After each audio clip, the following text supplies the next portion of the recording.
Week 14 of the fantasy basketball season. Here's a few centers I look to sell and trade this week. The first center, Jakob Poeltl of the Toronto Raptors. So Poeltl, it's been a solid year for him, no doubt about it. But this Raptor team, I feel like there's a possibility they could trade him at the deadline. And obviously we know they're going nowhere as well, where some of the veteran players are going to sit out most likely towards the end of the year. On the season, 14.7 points a game, 10.4 boards, 2.7 assists, 1.2 steals, 1.3 blocks, and 61% from the field. So right now, 4 or 5 category type of player is Jakob Poeltl for this Toronto Raptor team. But like I said, this Raptor team, one of the worst teams in the Eastern Conference, even though they got a lot of talent, obviously, on this team. Barnes, RJ Barrett, quickly, Poeltl on this roster, but they're going to sell some pieces off at the deadline. And let's say Poeltl gets traded to a contender, these numbers are going to drop off. Or if Toronto, towards the end of the year, like I said, starts sitting some of these guys to tank for a better draft pick. January 23rd at Atlanta, 17 points, 9 boards, 5 assists, 2 steals, 2 blocks, 70% from the field. January 25th at Atlanta, 9 points, 9 boards, 3 assists, 3 steals, a block, 66% from the field. And January 27th, coming off a big game, 21 points, 14 boards, 5 assists, 3 blocks, 71% from the field. So some of these numbers, I think, as well, he's playing over his head, is Jakob Poeltl. He's a good talent, no doubt about it. But I believe, like I said, with all these other players on this roster over there in Toronto, I don't think some of these numbers are going to be sustainable if he stays at the deadline for Poeltl. So right now, while he's playing great basketball and been very efficient this season, he's a sell-high center this week. The next center, Kristaps Porzingis of the Boston Celtics. I mentioned Porzingis a lot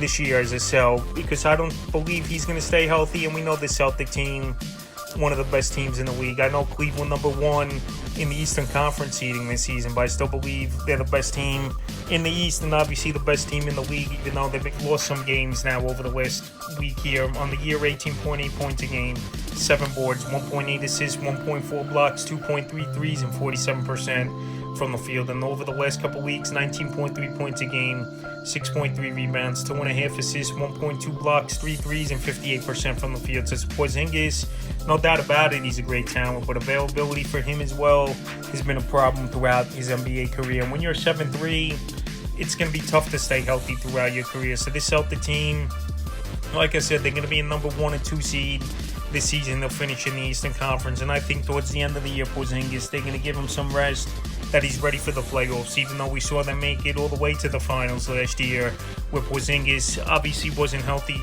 till then. January 23rd at the Lakers, 22 points, 7 boards, 2 assists, a block, 2 threes, 56% from the field. January 25th at the Mavs, 18 points, 4 boards, 5 assists, 2 blocks, 3 threes, 50% from the field. And January 27th versus Houston, 17 points, 8 boards, 2 assists, a block, 3 threes, 75% from the field. So Porzingis playing great basketball. He's healthy right now, but like I said, I just believe he's not going to stay healthy the remainder of the season. And the Celtic team, over the last few weeks of the year, when they got things wrapped up as number 1 and 2 seed, they're going to rest him, I believe, as well as Porzingis to keep him healthy for the playoff. And that's why we trade Porzingis and sell him this week in the final center. I look to sell and trade Mark Williams of the Charlotte Hornets. So Mark Williams, definitely a breakout year for him, where last season he was out majority of the season with injury. And also with Nick Richards traded away a few weeks ago to the Phoenix Suns, it's opened up even more playing time. On the year, 15.5 points a game, 9.4 boards, 2.5 assists, 1.2 blocks, and 60% from the field. In the last couple weeks, though, he's gone off 21.2 points a game, 11.8 boards, 3.3 assists, 1.2 steals, 1.7 blocks, and 58% from the field. So he's been a 5-category type of player over the last couple weeks here is Mark Williams. But he's a player that I think teams are going to start zeroing in on a little bit more now after he's had some big games. And just coming off this January 22nd game at Memphis, 38 points, 9 boards, 5 assists, a steal, 77% from the field. I would just sell him off and put him on the trade block off that game. January 25th versus Portland, 15 points, 9 boards, 3 assists, a steal, 3 blocks, 50% from the field. And January 27th versus the Lakers, 11 points, 8 boards, 5 assists, a steal, a block, 38% from the field. So Mark Williams, he's playing good basketball. He's been efficient, playing big minutes as well, 30, 35 minutes a game for this Hornet team. But like I said, I just don't believe he's going to keep it up at this pace. And he's a center I would sell this week. So that's a few centers I look to sell and trade for Week 14 of the fantasy basketball season.